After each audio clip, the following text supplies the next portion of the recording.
nossos cumprimentos, nossos votos de muita paz e dizer que é sempre uma alegria a gente participar, né? Esse recurso novo, mas muito importante, que encurta distâncias e que nos faz manter acesa a chama, o carinho, a permuta de pensamentos, de vibrações.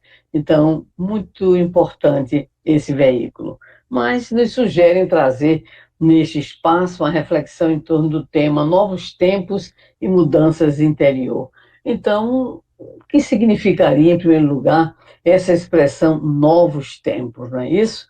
Muitas pessoas se referem ao futuro usando esta expressão, novos tempos. Então, a gente já sabe, novos tempos vai implicar uma visão de amanhã, uma visão de futuro, vai envolver sonhos, vai envolver expectativas, né? E tudo isso por quê? Por uma característica humana muito simples. Nós somos seres, em primeiro lugar, avaliativos. Nós sempre temos um olhar avaliativo, também podemos ter um olhar crítico ou um olhar ingênuo, vai depender muito do nível da nossa consciência no que diz respeito à leitura da realidade, mas de modo geral, nós somos seres avaliativos, apresentamos as nossas respostas positivas ou negativas diante de coisas, de pessoas e de fatos, e poderíamos ainda dizer que somos também seres imaginativos, né? Nós somos seres construtores e uns até chegam a ser visionários, mas de modo geral, nós somos seres prospectivos. O que é que significa isso? Nós sempre temos um olhar para frente, um olhar para o amanhã, um olhar para o depois, para uma construção que ainda então virá. Não é? Então, esse é o primeiro ponto para que nós nos entendamos quanto a essa ideia dos chamados novos tempos. E um olhar em especial sobre alguns personagens da história vai nos favorecer, ilustrar positivamente essas palavras sobre ser humano como ser imaginativo, prospectivo, como ser de futuro, na condição de ser incompleto, de ser inacabado, né? Então, toda essa perspectiva que o ser humano carrega em relação ao amanhã. Então, só para a gente ter uma ilustração acerca disso, vamos lembrar alguns personagens que, com os seus sonhos, né, suas expectativas de futuro, eles conseguiram marcar um tempo, conseguiram, se não marcar o tempo futuro, mas o tempo no qual eles mesmos viveram. Já outros não. Marcaram o seu próprio tempo e também trouxeram contribuições para o futuro em relação à época deles. Só para dar um exemplo, Cristóvão Colombo, né? O grande navegador de Gênova, ele tinha aquela perspectiva de futuro, a perspectiva de que a Terra era redonda, a descoberta da Terra, foi considerado por muitos um verdadeiro visionário. Mas se ele não foi, Júlio Verne, né, o grande escritor francês, esse daí é que é impressionante. Tanto é que nos lega não apenas uma literatura muito rica, como também ele se antecipa em relação àquilo que seria o avanço tecnológico da humanidade, né? E isso lá atrás, né? Mas nós podemos lembrar alguns mais para frente, para a gente não ficar só lá atrás. A gente vai lembrar o nosso querido, né, John Lennon, o nosso Beatle, que escreveu uma das peças mais bonitas, melhor interpretadas, não só por ele, como pelos próprios Beatles, como por outros, em que ele fala de um mundo de futuro, um mundo novo, intitulado Imagine. Todo mundo conhece a famosa canção, né, do John Lennon. Mas nós lembramos de uma figura também vinculada à tradição agora americana, que é o Martin Luther King, que fez um discurso que passou para a história como eu tenho um sonho, o sonho de amanhã, um sonho de fraternidade, um sonho de respeito, e isso ficou, então, imortalizado. Mas se a gente quiser um personagem bem mais para cá, a gente vai encontrar na figura do famoso Steve Jobs, já desencarnado, né?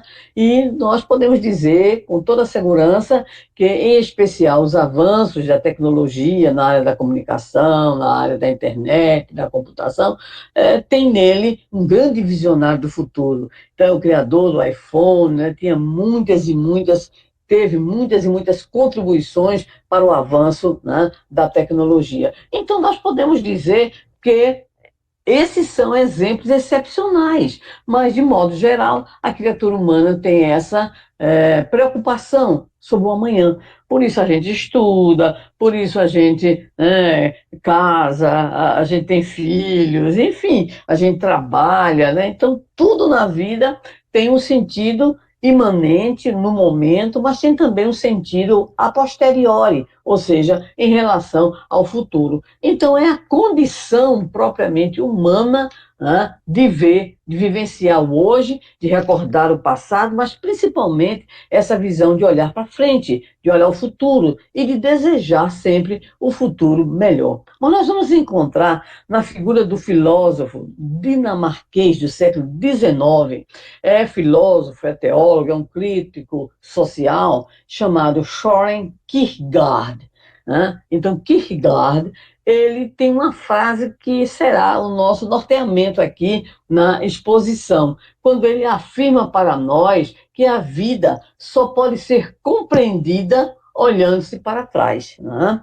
É o olhar sobre o passado, sobre o ontem, o que aconteceu, as causas do próprio hoje, mas ele diz, mas só pode ser vivida olhando-se para frente. Søren Kierkegaard é um dinamarquês filósofo do século XIX. Então vamos tomar esse pensamento dele, essa ideia muito interessante, que para a gente poder compreender a vida, a gente então olha para trás. Mas para viver a vida melhor, a gente olha para frente. E quando a gente fala, então, em um novo tempo, imediatamente a gente tem a ideia de que esse novo tem que ser melhor do que o aqui, do que o agora, de que esse novo ele seja repleto de mudanças, de transformações. Então, o que é isso? Então, vamos fazer o recortezinho aí na expressão muito lúcida do filósofo dinamarquês e dizer o que é que esse passado tem que a gente não gosta, esse passado que influencia tanto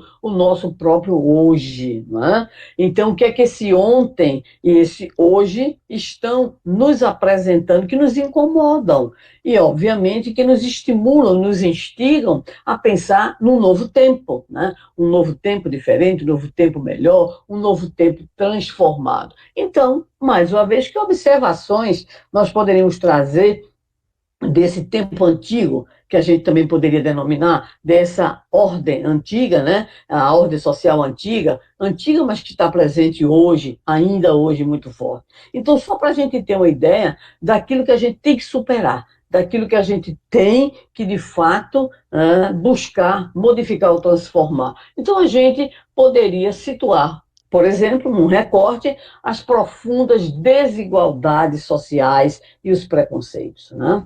Então, quando a gente pensa em um novo tempo, a gente não pensa num tempo com tanta fome, né? A gente não pensa num tempo com tanto preconceito, em especial preconceito, né, de idade, de gênero, de condição geográfica, de natureza política, ideológica, de natureza religiosa, enfim, nós ficamos a pensar que um novo tempo ele tem que ser bem melhor, ele tem que superar essas desigualdades. Mas é também um tempo de uma cultura que nós chamaríamos, usando a expressão, né, do grande ainda pensador nonagenário Edgar Morin, nós vivemos uma cultura que ele denomina uma cultura da violência e da morte, né? Essa cultura da violência e da morte que nos faz ter medo, né? Nós somos seres de medos.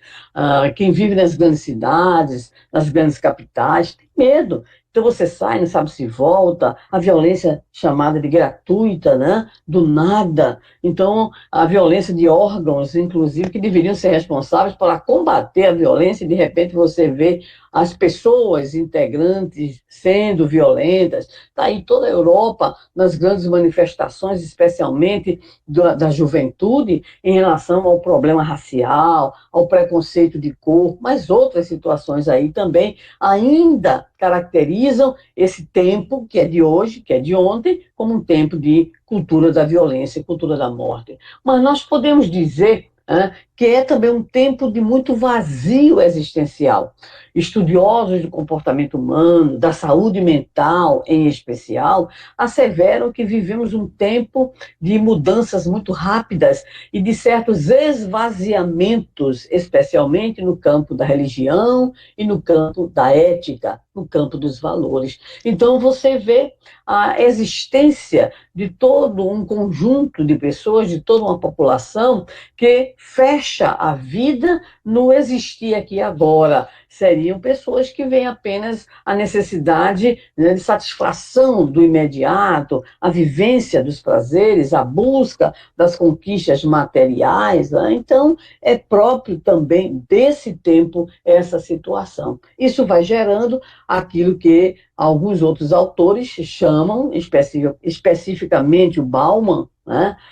O sociólogo Bauman, de um relativismo ético. O que é que significa? Né? Na medida em que é toda uma visão negativista em relação às influências, às lideranças e aos conteúdos éticos religiosos, então, de repente, a gente entra naquele relativismo ético, se der para a gente se aproveitar, a gente se aproveita, se o outro aceita, então a gente também vai, se eu posso ganhar alguma coisa, a famosa lei de Gerson aqui, né, na nossa cultura brasileira, então se eu puder levar vantagem, eu levo. Então, isso tudo faz com que nós tenhamos uma característica que, desde a época do nosso codificador Allan Kardec, está muito presente na cultura, que é exatamente o materialismo e suas nefastas consequências. Essas nefastas consequências, elas se manifestam no indivíduo, pela sua visão de vazio existencial, né? Pela sua visão, muitas vezes, quando as coisas não dão certo,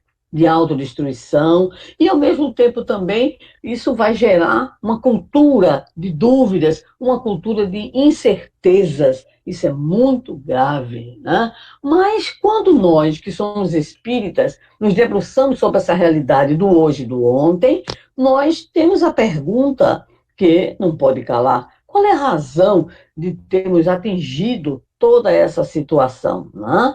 O que foi que aconteceu conosco? E nós encontramos também na própria doutrina espírita a resposta.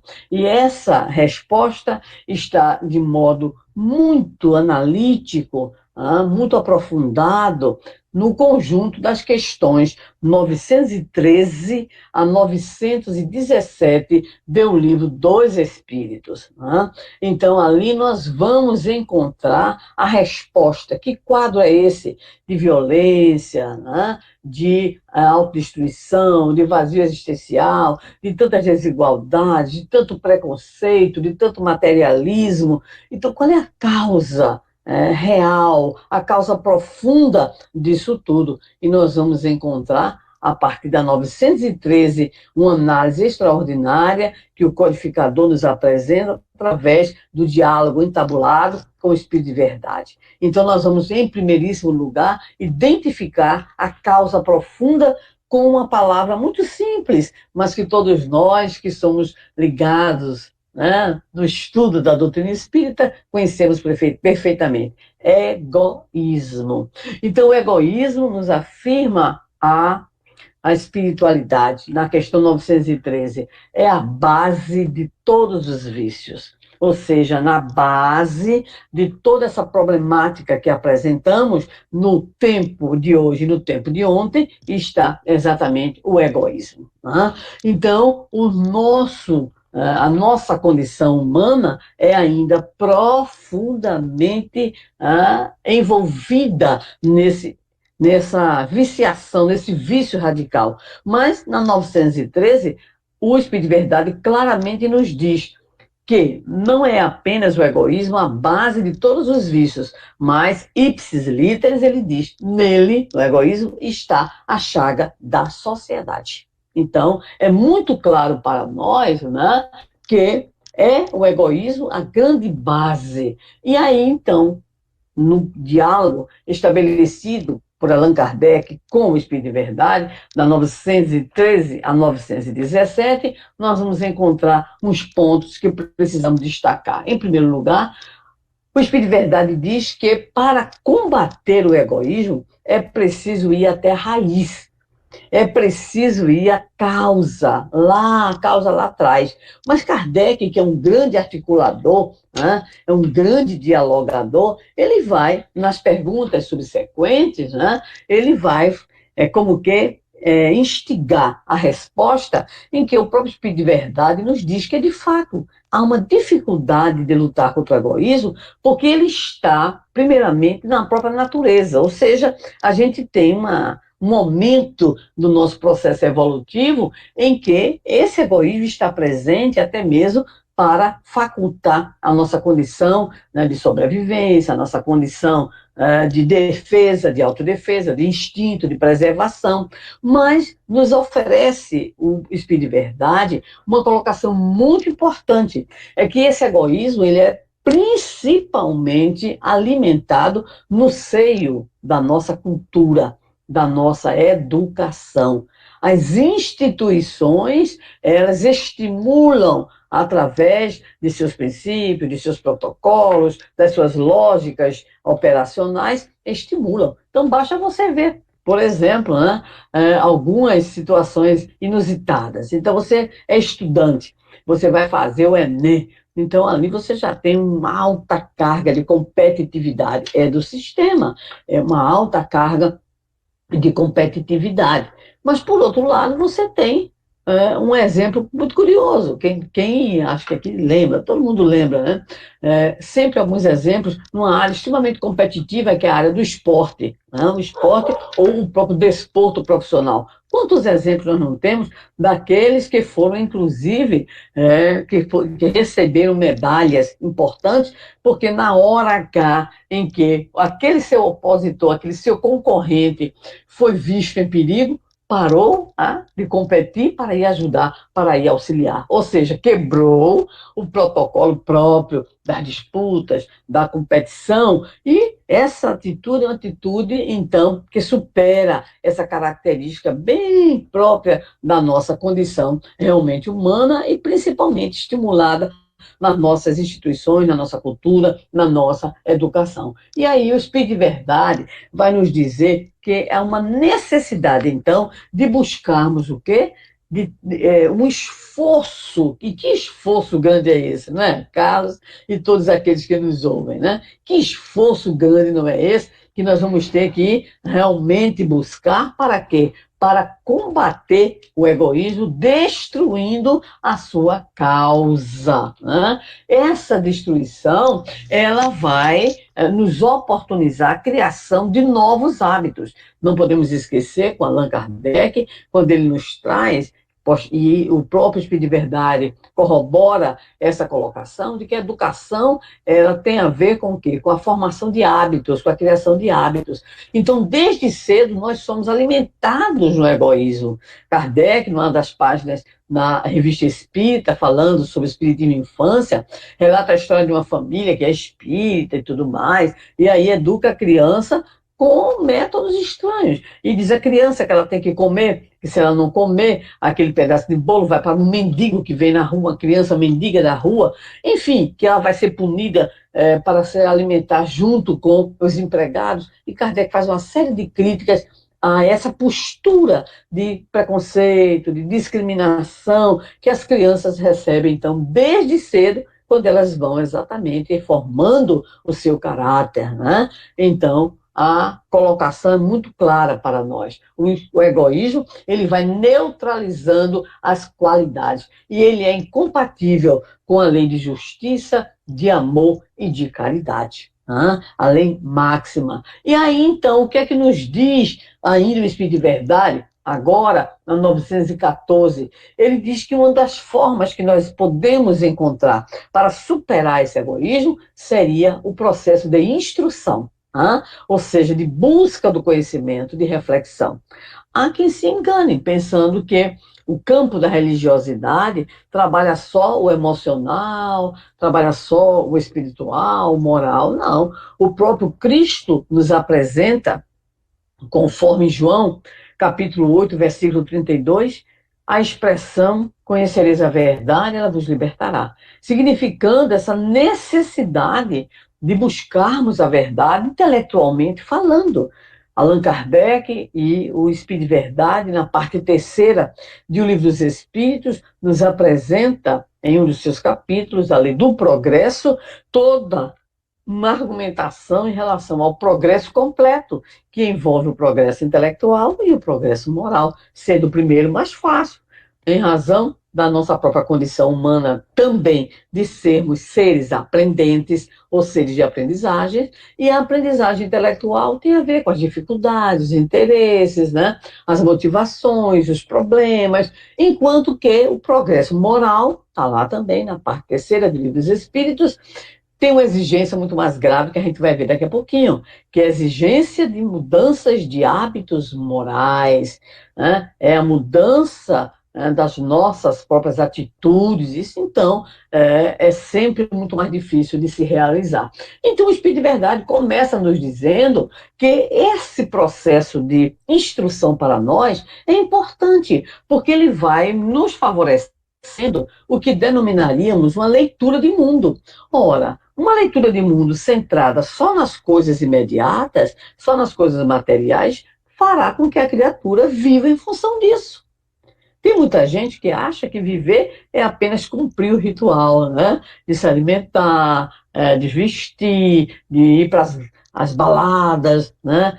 De praticar sexo, para se sentir revigorado, ou se sentir o máximo, de conquistar o quê? Beleza, juventude, poder, fama, e assim por diante, né? Então são aquelas visões apenas do chamado mundo material. E não nos esquecemos das orientações de Jesus, né? Busquemos primeiro as coisas espirituais e o restante nos virá por acréscimo. Mas nós invertemos, nós buscamos as coisas materiais, né? E aí nos esquecemos que somos espíritos imortais. Então, o Espírito de Verdade diz, a instrução, sob o ponto de vista de instrução moral, nos auxiliará a ter uma outra leitura do mundo, uma outra visão, né, acerca da nossa própria vida, da nossa natureza, da nossa condição de espíritos imortais, que vivemos um passado, temos um presente e teremos um futuro, ou seja, estamos em processo de evolução. Mas o Espírito de Verdade, ainda também na 914, nos assevera que é necessário que haja uma mudança, uma reforma nas instituições humanas que o quê? Que estimulam o egoísmo. E disso, nos afirma, depende a educação. A educação seria, então, fundamental nesse processo de mudança, nesse processo de transformação.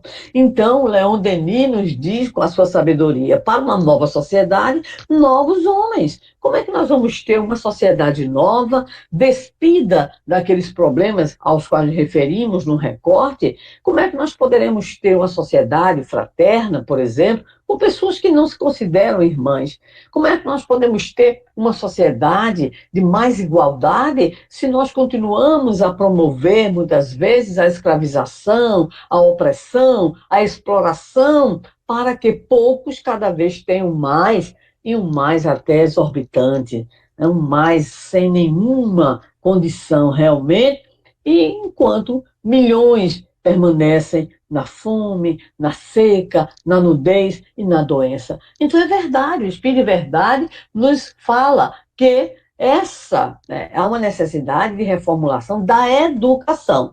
No comentário, que daqui a pouco vamos nos referir, Kardec vai dizer que educação é essa. Mas vamos para a 915, né? Quando Kardec, dentro daquela argúcia do codificador, de entender a natureza humana, quando ele diz, mas não será sempre um obstáculo, porque é como se realmente houvesse uma predisposição até da nossa parte em continuarmos a ser egoístas, né? O Espírito de Verdade diz que realmente, de fato, há uma necessidade de entender que o egoísmo se prende à inferioridade dos espíritos, mas não à humanidade. E, como sempre o Espírito de Verdade faz, nos chama a atenção. Será que nós não conhecemos uma pessoa que não seja egoísta?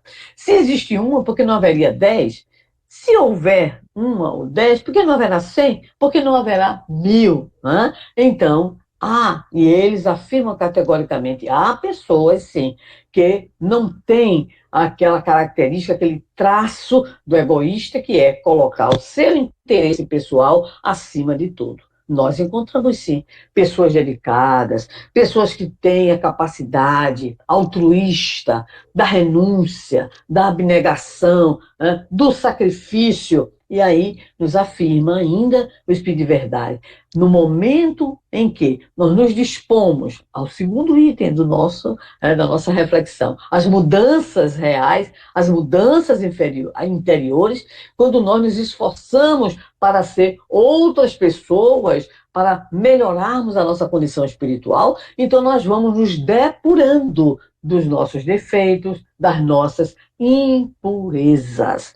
E principalmente na 916, há uma chamada de atenção muito séria do Espírito de Verdade, né, em relação ao que seria esse novo tempo. Esse novo tempo, quando nós identificamos que o tempo tal qual nós estamos vivendo hoje, vivemos ontem, não nos satisfaz, não atende à nossa condição humana imortalista, não mais preenche as nossas profundas necessidades de evolução, então isso nos gera o chamado fastio, né? Isso nos vai gerar o que? Uma inquietação. Então, o espírito Joana de Ângeles, a grande benfeitora, nos diz que há dois grandes fatores determinantes, ou duas grandes determinações, né, para a criatura humana. Primeiro, é nascer, é existir. Então, é um determinante de existir. Né? E o segundo é a determinação de sermos felizes. Mas para sermos felizes, precisamos o quê? Nos depurar. Criados simples e ignorantes, vivenciando as experiências reencarnatórias, desenvolvendo o livre-arbítrio pelo conhecimento, pela experiência, mas também vivenciando equívocos, erros, nos distanciando da lei divina, natural, atendendo de modo bem, né, primordial o nosso egoísmo, e a partir dessa busca de atender o nosso egoísmo, nós então enveredamos pelo caminho da maldade, da violência, do crime, enfim, de todas as profundas defecções e imperfeições morais. Na questão 916, o Espírito de Verdade nos aponta o que seria, então, esse novo tempo. Ele vai dizer que essa terra, esse novo momento, né, composto, em especial, por aqueles que querem se modificar, que querem constituir um mundo melhor, o que vai ocorrer? Quando nós nos despojarmos, então, de todo esse egoísmo, de toda essa impureza, olha que bonito, vem agora. Nós, os homens, viveremos como irmãos, sem nos fazermos mal uns aos outros, mas nos auxiliando, impelidos por um sentimento que é a base, podemos dizer assim, né? A base de uma grande reforma, de uma grande nova ordem social, que seria a solidariedade. Expressão da fraternidade, considerada por Allan Kardec, está lá no texto Liberdade, Igualdade e Fraternidade, em Obras Póstumas, como a grande base de uma nova ordem social. Nos afirma o Espírito de Verdade: o forte amparará o fraco, e não haverá necessidade que não seja, então, atendida, ou seja, poderíamos dizer, não haverá fome, né? Não haverá prostituição pela troca de um prato. Ou seja, nós teremos uma sociedade em que todos poderemos nos considerar irmãos e onde a velhice seja amparada, a infância seja educada, a viciação seja transformada pelos processos de reeducação e assim por diante. E nos dirá, de modo sintético, veja bem, o reinado do bem, que os espíritos estão incumbidos de preparar. Esse é o papel da doutrina espírita. Por isso, na introdução da obra básica, o Livro dos Espíritos, lá está. O Espiritismo vem nos ajudar na construção de uma nova era para a humanidade. Mas, continuando para fechar agora com a questão 917, né? Então, a pergunta é muito pragmática, o qualificador é muito pragmático. Qual é o meio realmente de destruir, então, esse egoísmo? Já sabemos que as respostas anteriores, nós encontramos pelo menos três grandes indicações. A primeira é através de um processo de instrução para que nós possamos ter uma outra concepção da vida, uma concepção imortalista, uma concepção espiritual da vida. A outra é a mudança ou a transformação das instituições. A outra, que também está na questão 914, é o desejo da própria pessoa de mudar. Mas o Espírito de Verdade vai nos dizer: egoísmo deriva, então, de uma ação para a qual tudo concorre. As leis, a organização social, a educação. E à medida que a vida moral ela for, então, predominando, vai acontecer o quê? O enfraquecimento do egoísmo. Isso é verdade. Quando a criatura humana ela é tocada pela mensagem do Evangelho, quando a criatura humana ela sente, né, nos valores do Evangelho uma nova proposta de vida, nos afirma Paulo e nos comenta Emmanuel, nova criatura ela passa a ser. Então, nós passamos a ser aquela criatura menos egoísta, mais fraternal, mais solidária, né? Aquela que mais respeita o outro, que procura lutar contra as suas imperfeições. Esse é o grande caminho.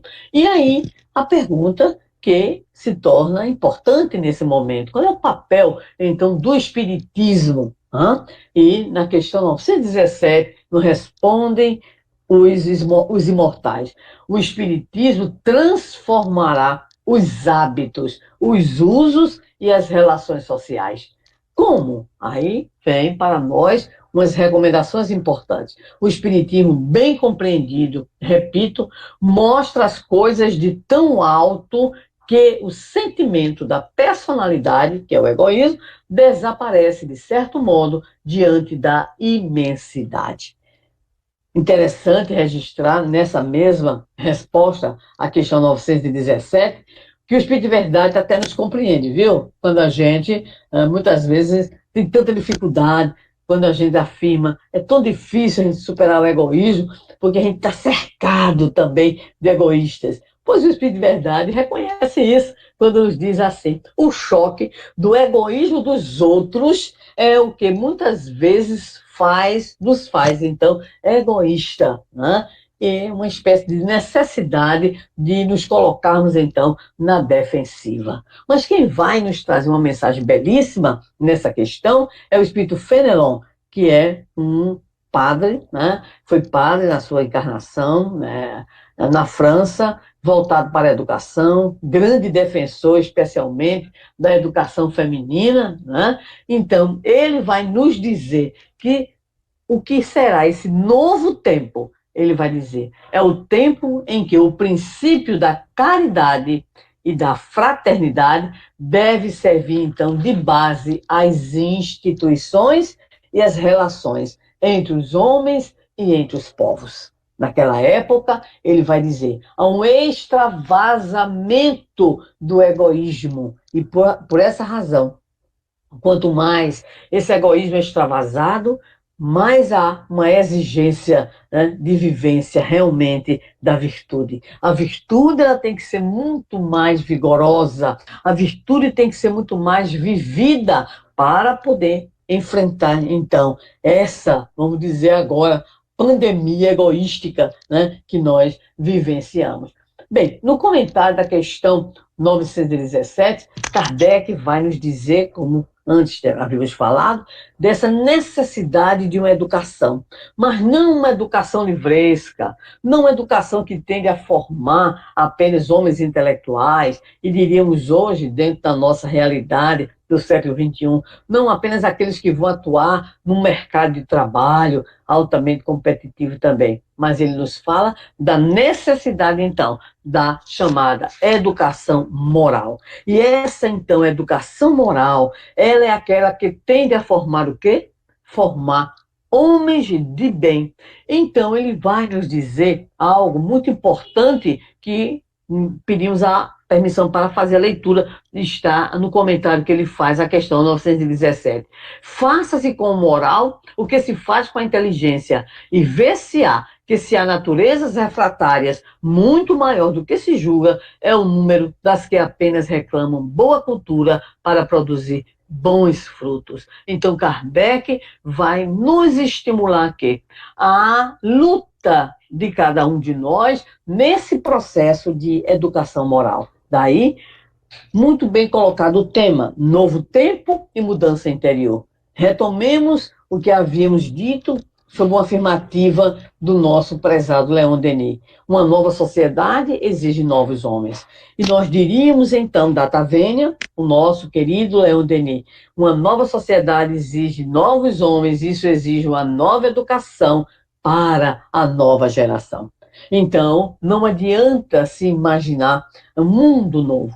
Nessa época de pandemia é o que mais se fala. Precisamos voltar ao normal, não é isso? Precisamos voltar ao normal. Eu vi um cartaz muito bonito, uma parada que dizia assim, não vamos voltar ao normal, porque o normal foi quem nos fez adoecer. Olha que visão realmente interessante e que visão lúcida de quem colocou isso. Então, na verdade, nós precisamos pensar num novo tempo, né? Um novo tempo, para que nós não adoeçamos mais, para que nós não continuemos, então, nesse processo que hoje estamos de vivenciar tanto egoísmo. Ainda vivenciamos e esses dias de pandemia têm sido um exemplo. Se de um lado nós encontramos, por exemplo, né, pessoas, grupos, empresas, comunidades religiosas, né, realizando tanta coisa importante, nós vemos também uma corrida desenfreada pelo lucro, em especial, de empresas que têm produtos ou prestam serviços que estão tendo uma demanda muito maior. Observamos nações se degladiarem, observamos populações, e não estamos falando de povo no sentido do povo mais humilde, estamos falando de população.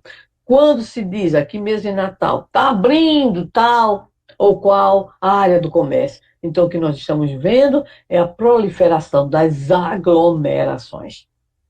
Ou seja, as pessoas não têm a percepção, né, de que é preciso exercitar o cuidado, exercitar o autocuidado, é preciso ter uma responsabilidade de ordem social para que nós possamos, então, criar um novo normal. E a gente já sabe que um novo normal, por tudo aquilo que procuramos trazer nessa reflexão, tem que ser um novo que supere o egoísmo. Mas ninguém vai conseguir superar o egoísmo sob o ponto de vista macro se a gente não pensar que tudo começa no interior da criatura. O grande escritor francês, Victor Hugo, afirmava a necessidade da chamada revolução interior. Da mesma forma, o grande escritor russo, Leon Tolstói, nos fala uma expressão muito importante, revolução das almas. Em vez de revolução das armas, ele nos dizia, é preciso que as almas se revolucionem. Porque quando uma alma se revoluciona, no sentido da sua transformação, da sua mudança, da sua busca de autoiluminação, ela como que atende ao que Jesus coloca no Sermão do Monte. Brilhe a vossa luz.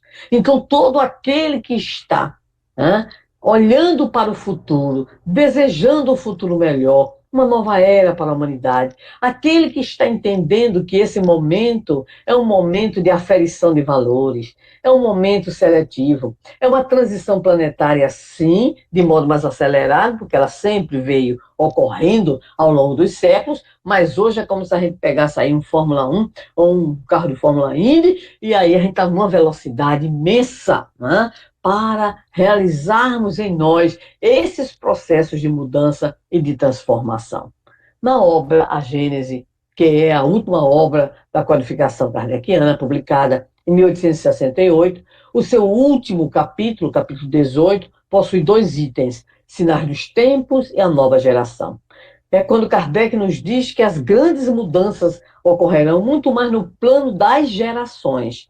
Ele não está, vamos dizer assim, descartando que o próprio planeta também está passando, né, nas suas manifestações materiais, até como um organismo vivo, como hoje muitos defendem, a Terra responde através, muitas vezes, de cataclismas, de inundações, disso ou daquilo outro, mas o que Kardec nos chama a atenção é que um novo tempo ele terá que ser composto pela nova geração.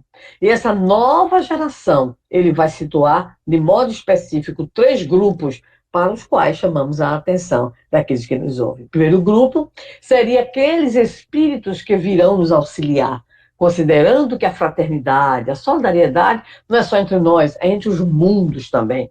Muitos reencarnarão, como já estão reencarnando, segundo dizem aí, né, alguns, né, já estariam entre nós, procurando o quê? Acelerar, fomentar, fecundar os grandes processos de transformação. Esses seriam, bem propriamente ditos, os da nova geração, que se caracterizam por uma inteligência e razão precoces, pela inclinação natural e viva, né, das ideias espiritualistas, da compreensão acerca dos valores espirituais. Não é só ser inteligente, preste atenção nisso. Mas, quando Kardec aborda a temática, ele vai também nos dizer que nós que estamos aqui na Terrinha, que somos espíritos que carregamos conosco as nossas imperfeições, defecções, nós também somos convidados para participar dessa nova geração. Como? É a boa pergunta, não é isso? Você que me ouve. Então, como participar? Ah, mas eu tenho tanto defeito ainda? Claro, todos temos, né? Ah, eu tenho tantas imperfeições? Claro, temos também. Mas existe uma colocação, prestemos atenção, muito grave de Allan Kardec, no Evangelho segundo o Espiritismo. Reconhece-se o verdadeiro espírita pela sua transformação moral, pelos esforços que emprega no sentido de domar as suas más inclinações. Não é uma afirmativa, é um programa. Porque a transformação moral, a mudança interior é o nosso objetivo.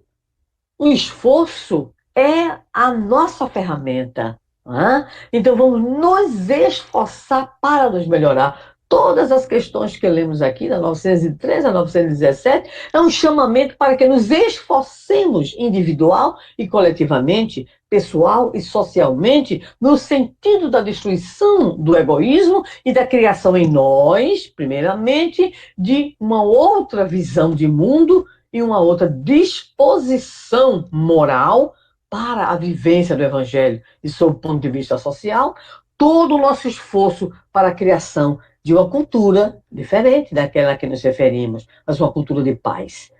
Uma cultura capaz, como nos afirma o Espírito de Verdade, na última pergunta do Livro dos Espíritos, sobre a necessidade de que nós vivenciemos o bem para que na Terra, então, possa acontecer o que eles denominam de um reino diferente, de um novo tempo, de um novo mundo, de uma nova era. E aí, então, há uma síntese extraordinária. O bem reinará na terra quando entre os espíritos que a vêm habitar, os bons predominarem, porque então farão que aí reinem o amor e a justiça, fonte do bem e da felicidade.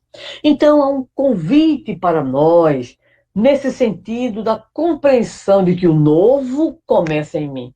O novo mundo, a nova era, a grande transformação desejada começa em mim. E aí, Kardec nos diz, são as nossas disposições morais. Né? É o segundo grupo. Primeiro é o que já vem com o progresso feito. O segundo grupo, nós que estamos numa luta, nos esforçando. E esse esforço é em direção a um conteúdo, que são as nossas mais inclinações, que é exatamente o que vai nos remeter a quê? Ao nosso esforço pessoal, ao cultivo da vontade de superação, à busca da vivência das virtudes. Né? E o terceiro grupo, que eu disse ainda há pouco, eram 3, será exatamente daqueles que desencarnarão e receberão no plano espiritual, né, todo um estímulo e com algumas oportunidades novas voltarão à experiência corpórea, já voltaram, estão voltando, e aí então também ingressarão com novas disposições morais. Então, meus queridos amigos e estimados irmãos que nos ouvem, né, nós estamos sendo, neste momento, convidados a operar em nós essas grandes mudanças interiores. Esse normal que nos adoeceu precisa modificar. E aí há uma necessidade íntima de indagarmos. O que está acontecendo conosco? Como é que está a nossa saúde mental nesse momento? Como está a nossa relação, né, com a família, nessa convivência que a gente nem tinha? Como é que eu estou usando as ferramentas que o mundo moderno me está apresentando, como esta, por exemplo, de chegar ao seu lar, de chegar ao seu coração, à sua mente, aí pelas ondas, não do rádio, mas pelas ondas da internet. Então, o que é que estamos fazendo? Estamos preocupados com aqueles que testaram positivo ou alimentamos um preconceito? Estamos participando de alguma coisa para auxiliar, por exemplo, nas nossas próprias casas espíritas, que hoje estão fechadas, em sua grande maioria, em relação à dimensão física, mas desenvolvendo um trabalho de consolo, de atendimento fraterno pela online. Estamos pensando naquelas crianças e naquelas populações que nós ajudamos na Casa Espírita. Como é que nós estamos fazendo? Continuamos a arrecadar, a distribuir cesta básica. Estamos descobrindo como é que eu faço, então, no meu grupo, a evangelização infantil, a evangelização juvenil, o ESD, né? Como é que eu faço para aproveitar esse momento que me está sendo oportunizado para profundas interrogações e poderíamos dizer também para profundas mudanças. É certo que o novo normal não pode ser como está, para que nós não adoeçamos de novo, para que não venha uma segunda onda, uma terceira onda, para que as previsões que muitas vezes aparecem, elas não se tornem realidade, de novas pandemias, já agora, sem esperar os 100 anos de que muitos falam. O que é que nós vamos fazer? O que estamos fazendo? Que mudanças estamos operando em nós? Estamos sendo mais compreensivos no lar, mais cooperativos uns para com os outros, mais tolerantes, mais pacientes, enfim, qual o processo de mudança interior? Estou aproveitando para me autoconhecer? Estou aproveitando para identificar as minhas deficiências, a minha sombra, como diria Jung, como diria Hannah Wolff? Estou aproveitando esse momento pandêmico para descobrir as minhas resistências a mudanças? Estou conseguindo aproveitar esses momentos para aprender algo novo, exercitar algo novo, ter um comportamento novo? Porque, afinal de contas, meus queridos, o novo se faz, primeiramente, no interior de cada um de nós. Então, o nosso desejo para aqueles que nos ouvem, pela TV da UEVC, pela TV Mansão do Caminho, é que possamos, nesses momentos, ter essa atitude reflexiva de sermos no início, o homem é um ser, por excelência, avaliativo, mas é também imaginativo, construtor, prospectivo. Então, alimentemos em nós as avaliações a respeito de nós mesmos, dessas situações e, principalmente, projetemos o amanhã. O que eu posso fazer pelo amanhã? O que é que eu posso fazer no meu amanhã e no amanhã daqueles que comigo convivem, através de um esforço de nos melhorarmos já hoje, porque, afinal de contas, né, é preciso entender, conforme o célebre pensador dinamarquês dizia, para viver o futuro é preciso, então, sentir. Então, que sentimentos são esses que estão habitando em nossos corações nesses momentos? Então, fechemos com essa ponderação muito interessante do nosso prezado irmão, filósofo Kierkegaard. Então, o que é que nós estamos fazendo no campo, em primeiro lugar, da nossa compreensão do ontem, avaliando os erros, avaliando as dificuldades, olhando para trás. Mas é preciso, então, quando nós desejamos que esse novo venha e que nós sejamos, então, nova criatura, é preciso, então, olhar para frente, para dentro e para o alto.